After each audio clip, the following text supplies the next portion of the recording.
What's going on, guys? Welcome to another episode of Smash JT. Just got done with San Diego Comic-Con 2022 and it was epic. As always, I've been going there for the past 15 years and every year, for a while it's been getting better and better. I wouldn't say this year was bigger and better, but it definitely was unique in its own right. More important than anything was getting back to a sense of normalcy.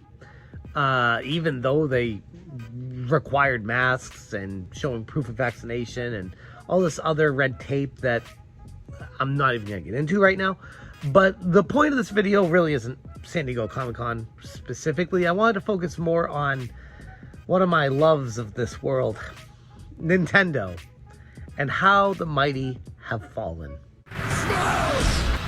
First off, before I go too far with this, Doug Bowser, I don't dislike you. I just think there's a lot of room for improvement. I miss Reggie. I never thought I'd really say that, but I miss Reggie. He was legit. He understood the end user better than anybody that I can recall in my lifetime when it comes to Nintendo. Going to San Diego Comic-Con, I realized that Nintendo is not the Nintendo that we've learned to love over the past decade or so, or even longer. It's transitioning. It's not game-centric anymore. I covered this in a video a few years back. One of the early videos I made, it was Nintendo is not a video game company. Nintendo is a toy company. Nintendo is not a video game company. They're a toy company. Sure, they make video games, but that's not their priority. Over the past few years, Nintendo was really pushing the video game angle, but at the end of the day, their roots are ingrained in being a toy company. And nothing proved that more than this year at San Diego Comic-Con. When I went to the exhibit showroom floor, I went straight to the Nintendo area. And they had the same section that they have every year there, at least square footage wise, close to it. But different this year was no games. Nothing. They got Xenoblade Chronicles 3 releasing, next week? 2 weeks from now? They have Splatoon 3 releasing September 9th, like a month and a half from now. And they have a bunch of games, like exclusives in Japan that they show off sometimes. Nothing. In fact, on the showroom floor in the exhibit hall where the main attraction was, while it was cool, all they had was a gigantic Lego Bowser that you had to stand in at least, it was a 45-minute line, if not longer, to get up to the front, and they'd record like a 15-second video of you jogging in front of it, which was cool. I mean, I didn't bother waiting for it, but it looked cool. I watched people do it. I'll overlay some footage here to give you guys the idea of what I'm talking about, but it was neat. But it was Nintendo pushing the toy angle. Lego was at Comic-Con. Lego had their own section like they always do, the same square footage that they always have. And Lego also had Nintendo characters there, which I'll show that video here. And it was just interesting to me that Nintendo was so focused on the toy angle of things, the aspects that had little to do with actual video games, characters from the video games in toy form. I don't want this to get misconstrued. I'm not complaining.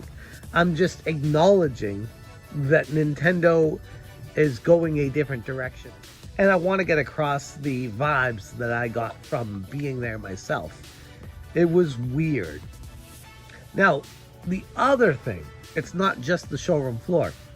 Like I said, I've been going to Comic-Con for the past 15 years.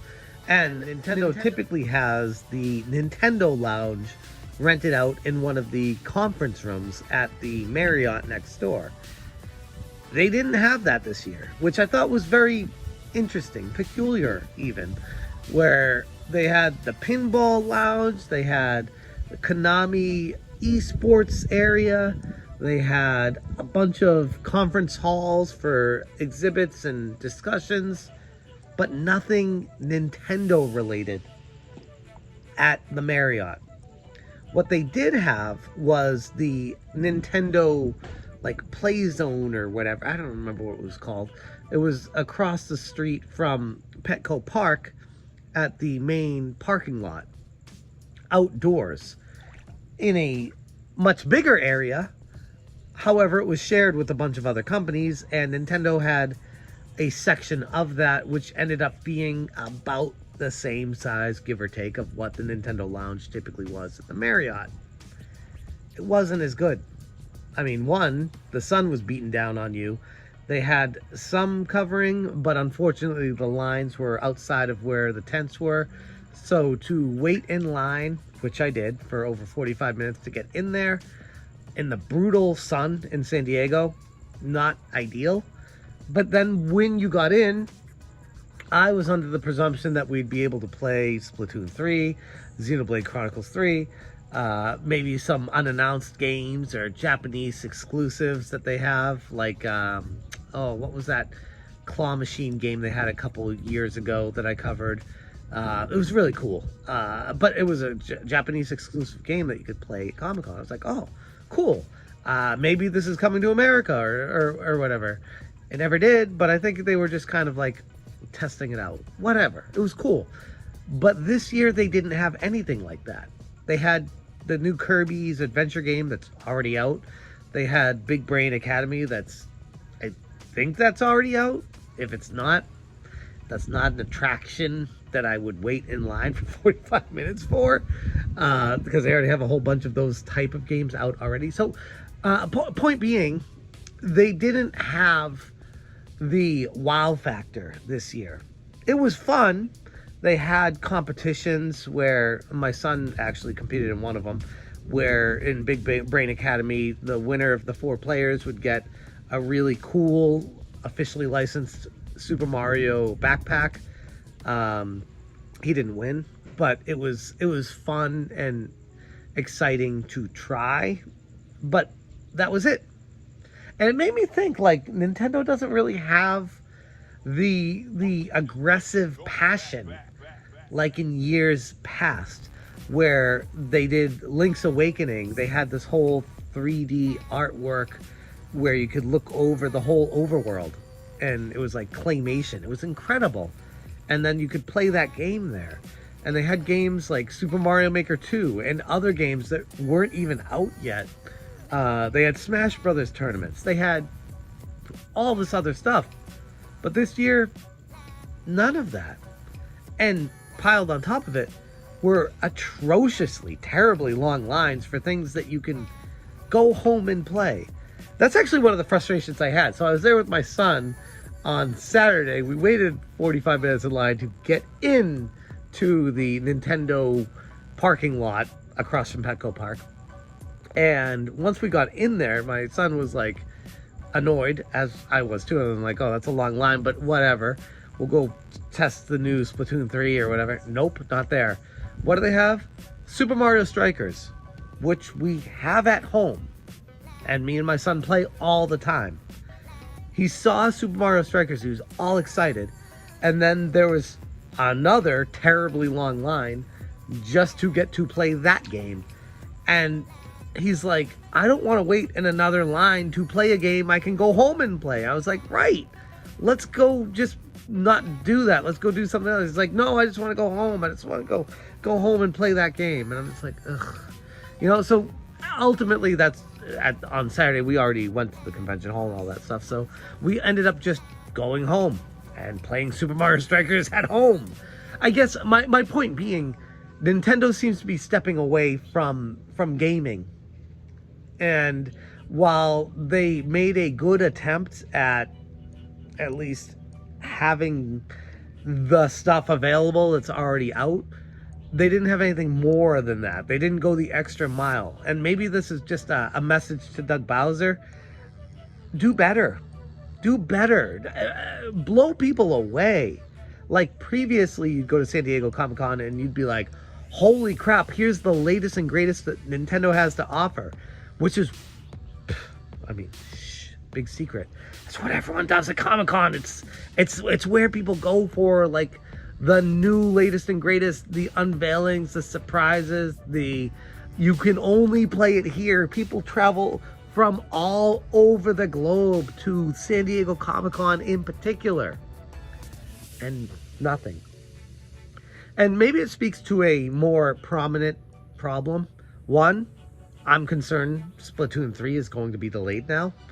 If it's not available, it's coming out a month and a half from now, and it wasn't available to play at Comic-Con.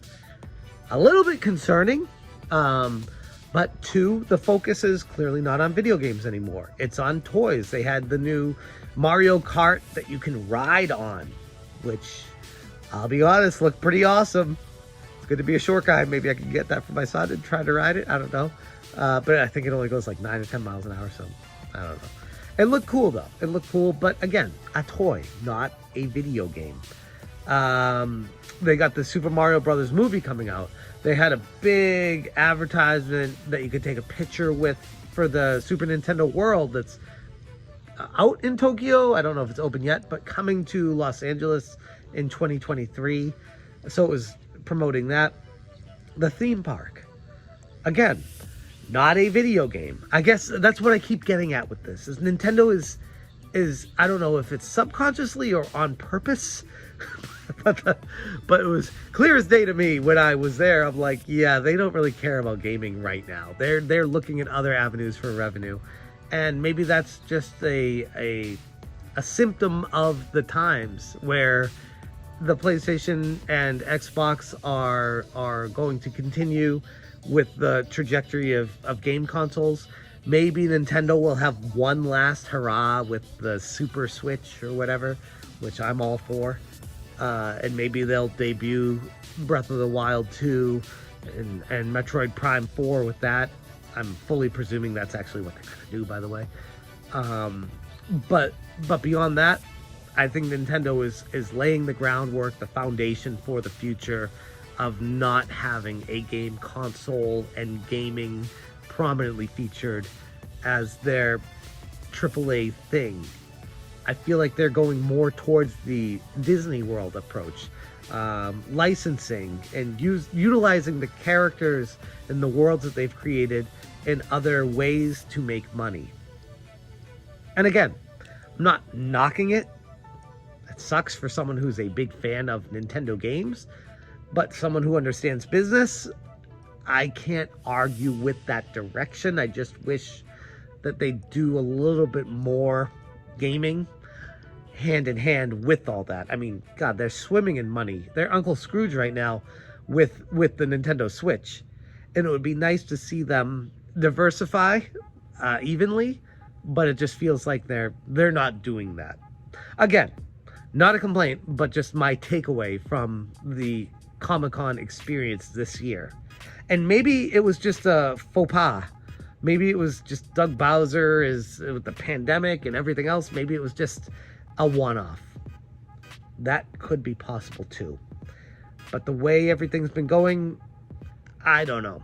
I guess I just wanted to chat about it here and get your thoughts about it. That was my experience with my son in the Nintendo Zone or whatever it was at the Petco Park parking lot.